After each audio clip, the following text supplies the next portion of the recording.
प्रगत योगाची वेधवाणी, कृषी तंत्राची ही मंत्रवाणी. किसान वाणी, किसान वाणी, किसान वाणी, किसान वाणी. सफल शेतीची भाष्यवाणी, पेरन काढन सांगे वाणी, शेती सुखाची आधारवाणी. किसान वाणी, किसान वाणी, किसान वाणी, किसान वाणी, किसान वाणी, किसान वाणी, किसान वाणी, किसान वाणी, किसान वाणी, किसान वाणी, किसान वाणी, किसान वाणी, किसान वाणी, किसान वाणी, किसान वाणी, किसान वाणी, किसान वाणी, किसान वाणी. भारत सरकारच्या कृषी आणि शेतकरी कल्याण मंत्रालयाच्या वतीनं प्रायोजित किसान वाणी कार्यक्रमात सादर करते सूरज गोळे यांच्यासह मी प्रकाश नावकर आपलं मनपूर्वक स्वागत करतो. बंधूंनो, करायचे आपला कार्यक्रम सर नक्कीच करूया.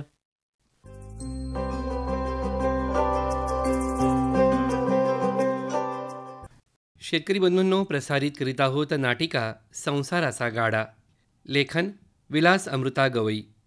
सहभाग विलास अमृता गवई, मंगला विलास गवई, वैभवी विलास गवई, समीर शिरवळकर, सचिन म्हैसने आणि विकास पल्हाडे. निर्मिती सहाय्य समीर शिरवळकर आणि सचिन म्हैसने. कार्यक्रमाचे सादर करते सूरज गोळे.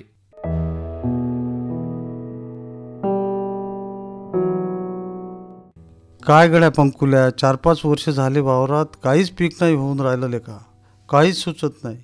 यावर्षी पोराची 12वी आहे. हत्यासारखे मोठेचे मोठे बैल विकले आणि पोराचे शिकवणीचे पैसे भरले आणि काही पैसे खाया दोन्ही बैल केले आणि 2-3 जणांचे व्याजानं बी काढून आणले तरी भागूनच नाही राहिलं लेकाचं.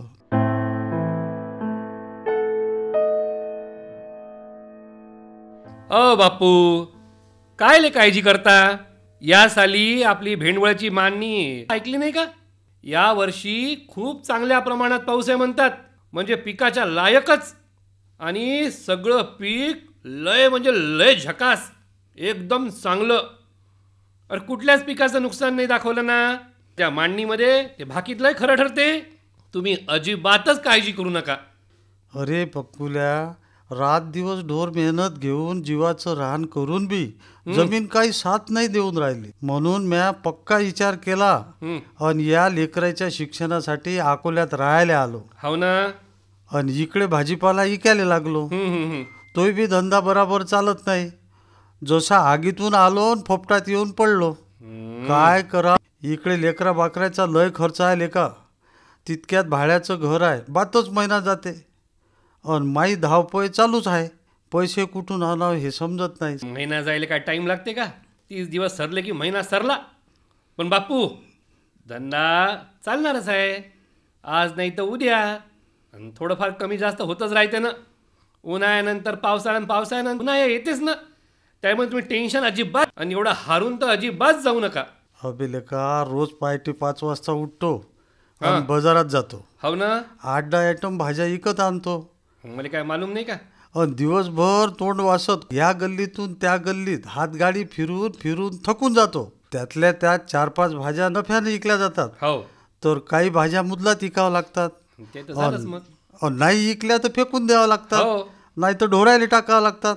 काहून की इकडे शिळ्या भाज्या कोणी खातच नाही. नाही. आणि शहरातले लोक खूप इगारे लोक आहेत. हो. आणि सांग बाबू, कुठून येईन मला मजुरी? हे पाय गड्या, वावरात पराठीनं बी यंदा चाट मारली. फवारे मारून मारून कर्ज करून मुकाच बसलो. हो.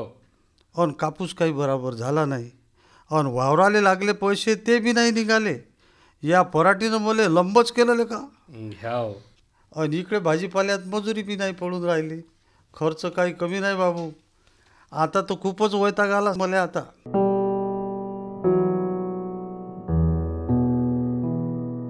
बापू, मी काय म्हणतो, मांगल्या साली जे झालं ते औंदा बी घडीनच असं नसते ना. मी तुम्हाला या सालचाच अंदाज सांगू राहिलो. हे भेंडवळची घटमांनी तेच सांगून राहिली की यंदा तुम्ही अजिबात टेन्शन घेऊ नका. सारं एकदम आबादानी होणार आहे. आणि ते पा रोशन भाऊ इकडेच येऊन राहिले. ओ राम राम. ओ रोशन भाऊ. अरे राम राम. हापा गड्यो. अरे या ना बा. हे आमचे बापू बघा ना, काहीच एकदम असे निराशाजनकच भाषा बोलून राहिले बा. त्याने सांगून राहिलो टेन्शन घेऊ नका. होतच राहते. कसा आहे गड्या, त्याचा चेहरा पण मला असं वाटूनच राहिलं की ते जरा लयच नाराज दिसून राहिले. हो ना. बापूकडे जमीन किती आहे पण? बापू काय विचारतात रोशन भाऊ? फक्त 2 एकर जमीन आहे बा, त्याच्यातच धावणं त्यातच खाणं. हा बापू, तुम्हाला एक सांगतो मी, याचं नाव काय आहे माहिती आहे काय? जमीन. आज जमीन, नाही तर उद्या जमीन, पण जमीन नाही नक्की. तर परवाच्या दिवशी तर जमीनच. जमीनच. मग आता याले जमीन म्हणतात. त्या आशेवरच तर जगून राहिलो बा. तुम्हाला सांगतो आता, जो आपला कोरोना काळ होता की नाही, सगळ्या जगाचे चाका थांबले होते बरं हो. त्या 2-4 वर्षात.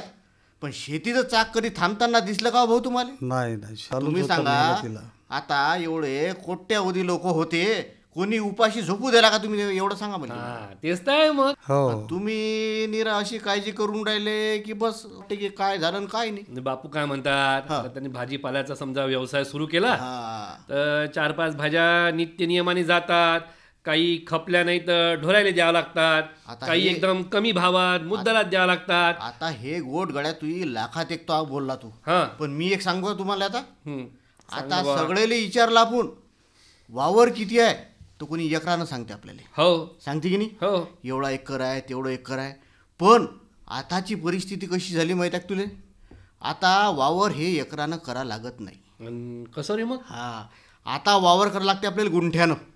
हम्म. आणि त्या एका गुंठ्यातून एका एकराचं उत्पन्न कसं होईल याच्याकडे लक्ष द्यायला लागतं. हो, आता केली तू गोट. हा, म्हणजे कसं आहे, कोणत्या पिकाले, कोणत्या भाजीपाल्याले कधी मागणी आहे याचं तंत्र ज्या माणसाले म्हणा किंवा शेतकऱ्याला म्हणा, हे बा, ज्याले जमलं, बापू, रोशन भाऊ काय हो म्हणतात, बरोबर आहे, भाऊ बरोबर कधी आहे. उपाशी राहत नाही.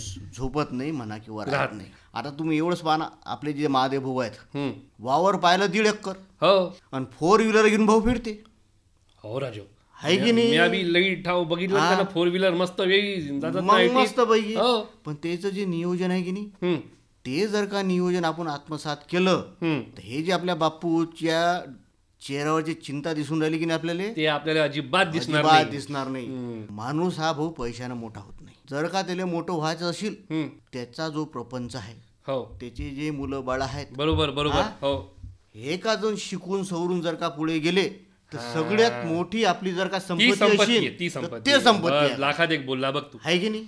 आणि बापू कसं आहे ना, यावर्षी तिथी बी लई दाट होत्या ना, लग्न हो. जुळले, लग्न तिथी चालू आहे. आता कसं बाजारात आले आंबे, तर लोक जो तो आंब्याच्या रसावरच ताव मारून राहणार भाऊ, आणि लग्न सराई चालूच आहे.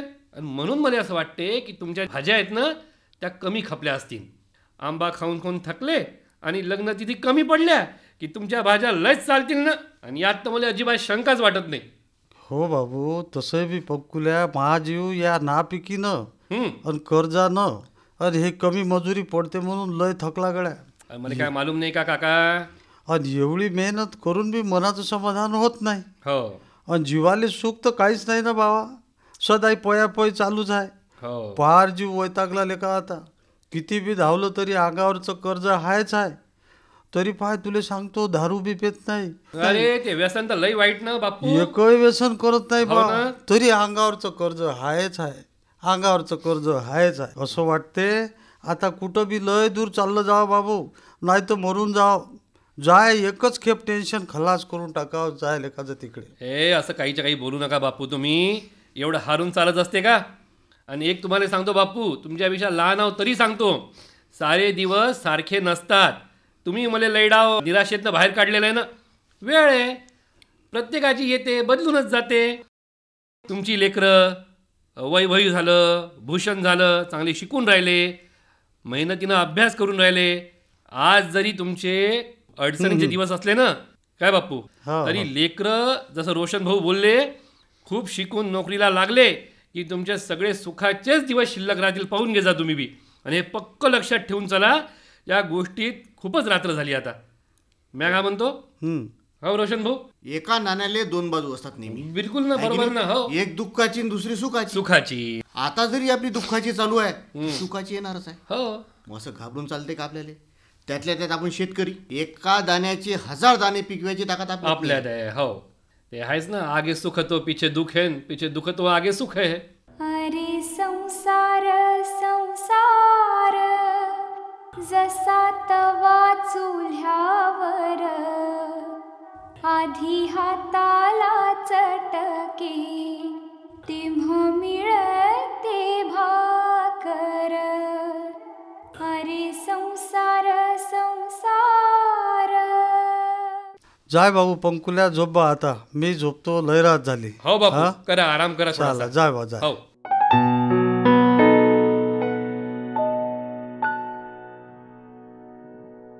काय लेका देवा, लोकांच्या घरात पैसा मावत नाही आणि त्याले काय खावं हेही सुचत नाही. बसल्या बसल्या त्याले नोटा मोजवल्या जात नाही आणि आपल्याजवळ 1-2 नोटा यायला लय टाईम लागते. एवढी इमानदारीनं मेहनत करतो, मला 200 रुपये बी मजुरी देत नाही. काय लेका देवा, या वर्षी वावर पेरायची बी सोय नाही. सांग, बियाणं खत बिजवाई आणू कुठून? तितक्या तिकडे भाड्याचं घर आहे. भाडं लवकर नाही दिलं तर खोली खाली करा, खोली खाली करा, असं घर मालकाचं टुंगणं चालू होते बाबू. मला भलकंसं टेन्शन आलं लेका. लय थकलो मी आता बाबू पंकुल्या. आता असं वाटते सट जहर पिऊन झोपून राहावं. काही बी हो तिकडे आता या जीवाचं.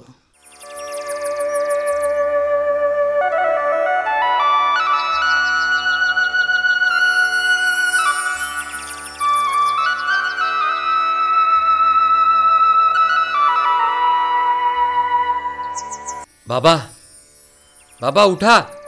हो बाबा, हो सकाळ झाली. बाजारात नाही जायचं का? भाजीपाल्याची गाडी लावायची आहे. उठा आता. अरे सकाळ झाली ना, उठा बाबा. अरे भूषण, भूषण, श्रुती, वैभवी, अरे तुमचा बाप मेला की काय? खरंच या रे बापो, या रे बापो, इकडे या रे बापो. खरंच मेला की काय बापा तुमचा बाप? तुमचे बाबा खूपच थंडेगार पडले रे बापा. आई, आई, आई, बाबाने खरंच काय झालं आई? आई, बाबाच्या अंगाचा तर औषधीचा वास येऊन राहिला. असं काय केलं आई त्यानं? आई, बाबाने काय झालं आई? बाबा, हो बाबा, काय केलं हो बाबा? हो बाबा, आम्हाला सोडून गेले. तुमच्या विना कसं जीवन जगू बाबा? तुम्ही माझ्या सारं काही, तुम्हीच तर होते हो बाबा. आता मी शिकू की काम करू हो बाबा? माझे शिक्षण मी अपुरं राहील हो बाबा. बाबा, सुख तुमच्या जवळ जवळ आलं होतं हो बाबा. तुम्ही सुख सोडून कायले दूर गेले हो बाबा? कसं काय सुचलो बाबा हे तुम्हाला? अरे हा चुकीचा विचार केला हो बाबा तुम्ही. काहून दूर गेले हो बाबा? दादा रे, दादा, आपले बाबा गेले रे दादा. आता काय करायचं रे दादा आपण? आईले, माया बाई, अरे जसं अवघ्या खळखळत्या उन्हात सोडून गेले रे आम्हाले. तुले मले, आपल्या आईले, आपल्या सुखाची सावली तुम्ही सोबत घेऊन गेले हो बाबा. अरे देवा, माया बाबानं असं काय केलं होतं बाबा? बाबा, ओ बाबा, तुम्ही म्हणत होते तुमच्या पोरीला मास्तरीन बनवीन. तुम्ही आम्हाला का सोडून गेले हो बाबा? उठा ना बाबा, उठा ना. आता माझे शिक्षण कसे पूर्ण होईल हो बाबा? सांगा ना बाबा, उठा ना. तुम्ही आमच्या सुखाचे सागर, आमच्या सुखाची सावली होते बाबा तुम्ही. तुमचं आभाळ एवढं मन होतं बाबा, एवढं आभाळ एवढं प्रेमाने भरलेलं मन होतं तुमचं. आम्हाला का सोडून गेले हो बाबा? बोला ना, उठा ना. भूषणचे बाबा, तुम्ही म्हणत होते की तुम्हाला सोडून मला कुठेच गमत नाही. मग एकाएकी आम्हाला सोडून काहून गेले? असं काहून केलं तुम्ही बापा? सांगा आम्हाला, असं काहून केलं?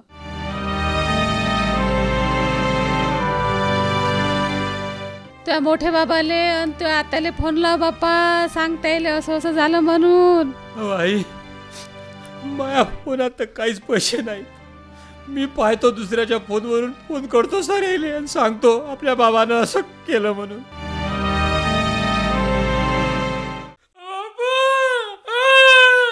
बापू, एवढा चुकीचा विचार का केला बापू? बापू, अडचणीला घाबरून तुम्ही जीवनच संपवून टाक. बापू आता आम्हाला फार फार संकटात टाकलं बापू. तुम्ही आता काय करा. तुम्हीच तर सहारा होते हो सारायचं. कसं झालं रे बाप्पा. आई सगळ्या नातेवाईकाले फोन केले. 4 वाजताचा टाईम सांगितला. भूषण मैतीचं सगळं सामान आणलं. काही पाहुणे आले, काही पाहुणे येऊन राहिले. 4 वाजताचा टाइम दिला सर यायले. पंकज दादा कसं झालं रे. बाबानं काय केलं रे पंकज दादा.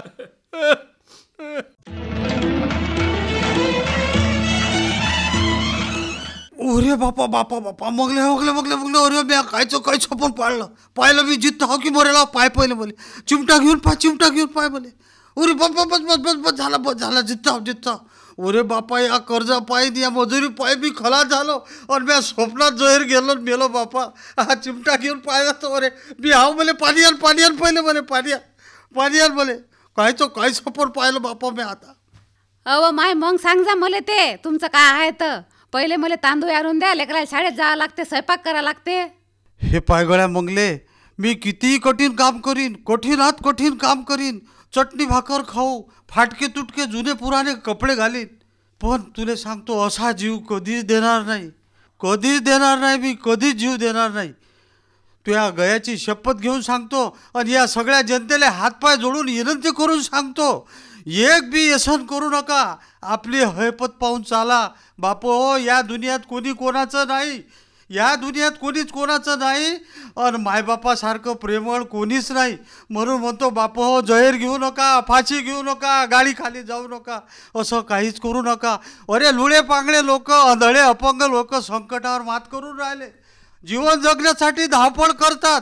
आपले तर हातपाय धड दाखवतात. जिथं पाय टाकावं तिथं पाणी काढा. म्हणून म्हणतो बापा आत्महत्या करू नका. लेकरा बाकरायले असं घडवा. खूप शिकवा. गरिबी दूर पळाली पाहिजे आपली. एवढी काही लांबण लावू नका. अहो माय तुम्हाला सरणावरती टाकलं तरी तुम्ही घरी उठून येसान याची खात्री आहे मले. बस झालं सांगणं. आता द्या तांदूळ लवकर आणून. हात जोडले तुम्हाला. हो रोशन भाऊ, हे बापूकडे कायची गडबड चालू होती. सकाळी दिवस उगवला नाही तर एकदम बापूचा आरडाओरडाच ऐकू राहिला.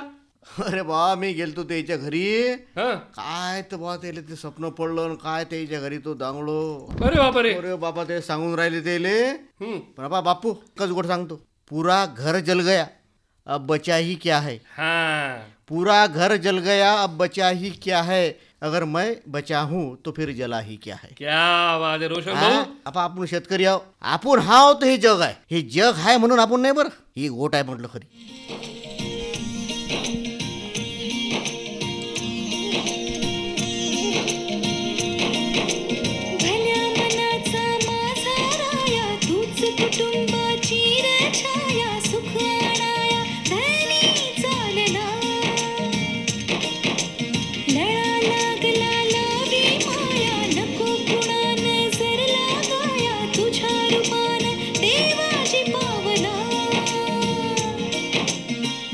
लागत भोळ वासरू लुचू लागत पाण्याला.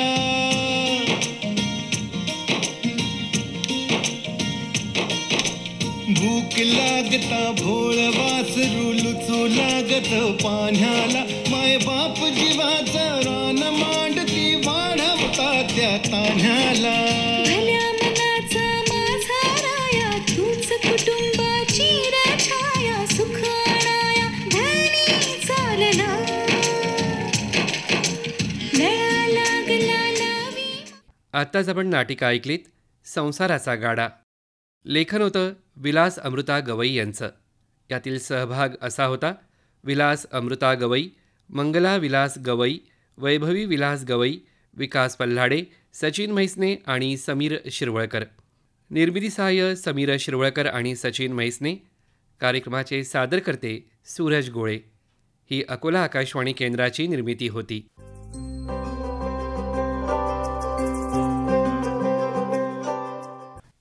दैनंदिन कृषीवाणी. वाचक स्वर आहे आणि दगडगिळ्यांचा. कृषीवाणी या अंतर्गत आता ऐकूया हरितगृहातील सिमला मिरची लागवड आणि व्यवस्थापन याविषयी डॉक्टर पंजाबराव देशमुख कृषी विद्यापीठ अकोला यांच्याकडून प्राप्त माहिती. सुरुवातीला रोपं तयार करणे, यासाठी रूट ट्रेनरचा उपयोग करावा. हे शक्य नसल्यास प्लास्टिक कप किंवा गादी वाफ्यावर रोपे तयार करावी. शेणखत, वाळू, लाल माती, कोकोपीट यांचं मिश्रण निर्जंतुकीकरण करून घ्यावं. हे मिश्रण रूट ट्रेनरमध्ये भरून प्रत्येकी एका सेलमध्ये एक बी टाकावं. हरितगृहामध्ये साधारणतः 30 ते 40 दिवसात रोपं तयार होतात. रोपांची वाढ जोमदार होण्यासाठी विद्राव्यनत्र, स्फुरद आणि पालाश यासारखी खतं द्यावीत. हरितगृहात लागवडीसाठी सिमला मिरचीचे 20 ते 30 ग्रॅम बियाणे 10 गुंठे क्षेत्रासाठी पुरेसे आहे. सुधारित जाती आहेत. हिरव्या, लाल, पिवळा आणि पांढरा असे मोहक रंग असलेल्या मोठ्या फळांच्या अनेक जाती आहेत.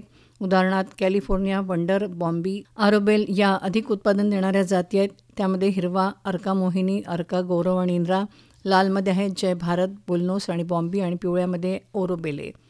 लागवड. ढोबळी मिरचीची लागवड करण्यासाठी 1 मीटर रुंद आणि जमिनीपासून 30 ते 40 सेंटीमीटर उंच गादी वाफे बनवावेत. 2 गादी वाफ्यातील अंतर 50 सेंटीमीटर ठेवावं. लागवडीच्या 15 ते 20 दिवस अगोदर तयार केलेले गादी वाफे निर्जंतुक करून घ्यावे. 30 ते 40 दिवसाचे रोपं लागवडीसाठी योग्य असतात. रोपांची लागवड करताना रोपांना बुरशीनाशकाच्या द्रावणात बुडवून लागवड करावी. गादी वाफ्यावर 30 ते 50 सेंटीमीटर अंतरावर दुपारनंतर कमी तापमानात लागवड करावी. लागवडीनंतर ताबडतोब पाणी द्यावं. हरितगृहामध्ये शक्यतोवर पाणी देण्यासाठी ठिबक सिंचनाचा वापर करावा. झाडांना आठवड्यातून एकदा 22 टीन किंवा कॅप्टनचे ड्रेंचिंग करावं. वळण आणि आधार देणं. लागवडीच्या 3 आठवड्यानंतर झाडांना 2 किंवा 4 फांद्यामध्ये वाढवावं. दर 15 दिवसांनी अनावश्यक फांद्यांची छाटणी करावी. झाडांना आधार देण्यासाठी फांद्यांना नायलॉन किंवा प्लॅस्टिक दोरीने बांधून जमिनीत समांतर आणि जमिनीपासून 3 मीटर उंचीवर लावलेल्या या दोऱ्या बांधाव्यात. खतं. रासायनिक खतं 200, 115, 150 नत्र, स्फुरद, पालाश प्रति हेक्टरी. जैविक खतांमध्ये एकरी 2 किलो ॲझोटोबॅक्टर आणि सेंद्रिय खतांमध्ये 25 टन शेणखत अधिक 200 किलो निंबोळी पेंड देता येईल. फळांची काढणी. लागवडीनंतर 50 ते 60 दिवसात सिमला मिरचीचं उत्पादन सुरू होतं. फळांची काढणी आठवड्यातून एकदा करावी. फळ तोडणीसाठी तीक्ष्ण चाकूचा वापर करावा. साधारणतः 8 ते 10 वेळा फळांची काढणी केली जाते. हरितगृहामध्ये 90 ते 120 टन प्रति हेक्टर शिमला मिरचीचं उत्पादन मिळतं. आत्ताच आपण हरितगृहातील सिमला मिरची लागवड आणि व्यवस्थापन याविषयी डॉक्टर पंजाबराव देशमुख कृषी विद्यापीठ अकोला यांच्याकडून प्राप्त माहिती ऐकली. कार्यक्रम होता कृषीवाणी. आताच आपण दैनंदिनी कृषीवाणी ऐकलीत. वाचक स्वर होता अनिता गळगिळ यांचा. अरे अरे अरे क्या कर रहा है? इधर इधर इधर हम बोल रहे हैं तेरे बीजू का. उतला बोल रहा है? हाँ, पक्षियों से तो हम खेत को बचा लेते हैं, पर इन घातक रसायनों से कैसे बचाएं? मतलब? देख बेटा, तू जो ये अंधाधुंध रसायन मिलाता है ना, मिट्टी की सेहत बिगड़ने लगी है. और जब माटी ही कमजोर पड़ जाएगी तो उपज कैसे सेहतमंद होगी? अरे पहले ऐसा नहीं था. पूछना अपने बड़े बुजुर्गों से, कैसे फसल लहलहाती थी, शुद्धता झलकती थी. हाँ, माटी भी तंदुरुस्त और लोग भी. अरे अब पहली वाली बात कहाँ? पर अब तो सब यही डाले हैं. सब नहीं, आज भी लाखों जागरूक किसान परंपरागत विधि से फसल उगा रहे हैं. खर्चा कम और उपज की कीमत भी बेहतर पा रहे हैं. सच है? रे बेटे, एक्सपीरियंस से बता रहे हैं. धूप में बाल सफेद नहीं किए हैं. हाँ. ठीक है भाई, मैं भी आज से जैविक खेती शुरू करूंगा. माटी से प्रेम की परंपरा है. परंपरागत खेती.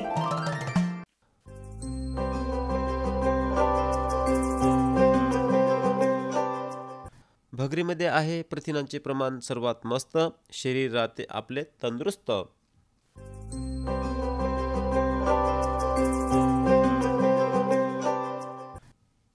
नाचणीमध्ये आहे सर्वात जास्त कॅल्शियम. राहील हाडे मजबूत तर काय करेल यम.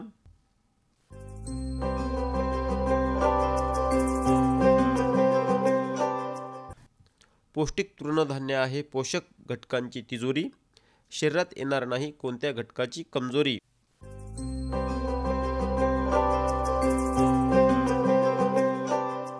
अन्नधान्य म्हणून घ्याल तृणधान्याची रास. मिळेल आरोग्याची हमी हमखास.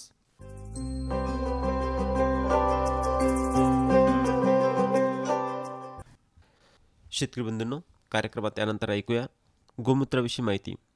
गायचे विशेषतः देशी गायचे गोमूत्र हे अतिशय उपयुक्त आहे. अनेक रोगावर हे औषध आहे. यात अनेक प्रकारचे औषधी गुणधर्म आहेत. प्रत्येक निरोगी गाय रोज साधारणतः 8 ते 10 लिटर गोमूत्र देते. याचे महत्त्व आपल्याला ज्ञात नसल्याने ते धरले जात नाही. त्यामुळे अत्यंत उपयुक्त असे गोमूत्र वाया जाते. गोमूत्र प्राणी, माणूस, वनस्पती आणि पीक यांच्यासाठी वेगवेगळ्या कारणासाठी उपयुक्त आहे. शेती व्यवसायात गोमूत्र फार उपयुक्त आहे. गोमूत्रात वैज्ञानिक परीक्षणाद्वारे nitrogen, sulphur, potassium, sodium, calcium, manganese, तांबे, लोह, urea, ammonia, uric acid, oxalic acid, carbolic acid, enzymes, growth hormones, phosphate, propolin, oxide, alkaloids, एंडोसोनिन इत्यादी घटक असल्याचे सिद्ध झाले आहे. या सर्वांचा शेती व्यवसायासाठी प्रत्यक्ष अप्रत्यक्ष संबंध आहे. हे गुणधर्म ओळखूनच गोमूत्राला फार मोठ्या प्रमाणात शेती व्यवसायात वापर केला जातो. गोमूत्रात कीटकनाशक हा गुणधर्म असल्याने गोमूत्र आणि देशी गाईचे शेण एकत्र मिसळून कीटकनाशक आणि खत तयार करून पिकांसाठी वापरल्यास पिके रोगमुक्त होतात, उत्पादन वाढते आणि जमीन सुपीक आणि प्रदूषणमुक्त होते.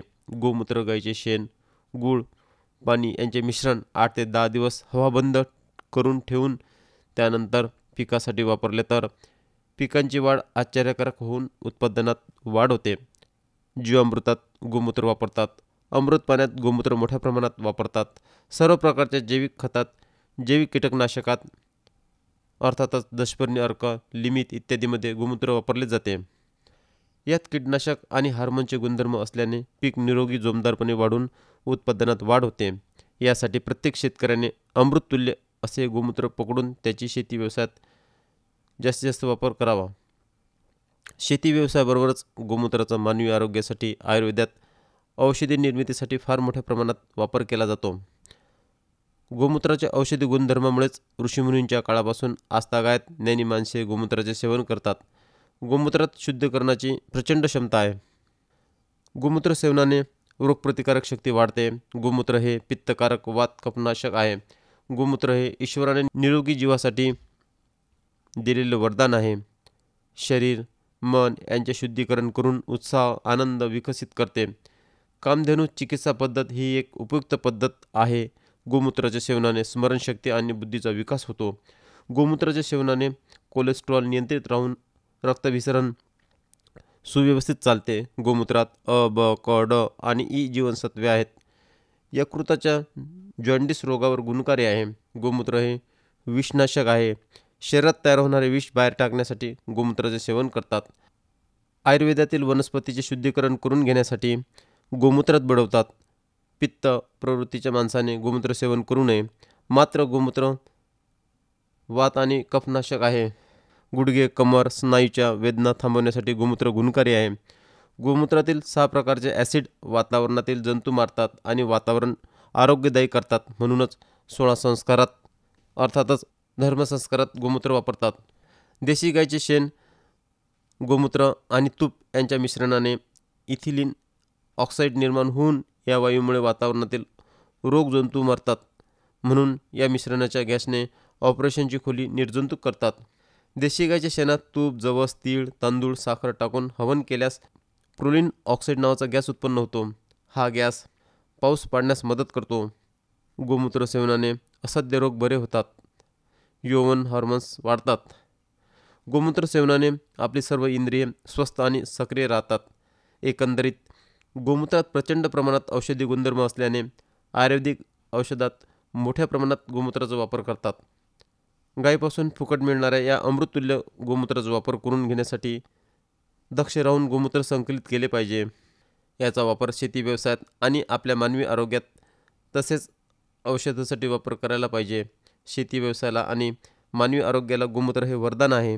या वरदानाचा आपण सर्वजण मिळून वापर करावा. आताच आपण गोमूत्राविषयी माहिती ऐकलीत.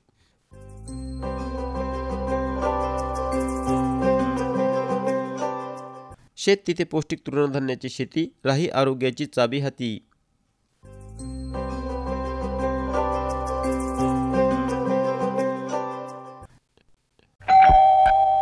सर्वोत्कृष्ट शेतकऱ्याचा पुरस्कार मिळाला आहे हरीला.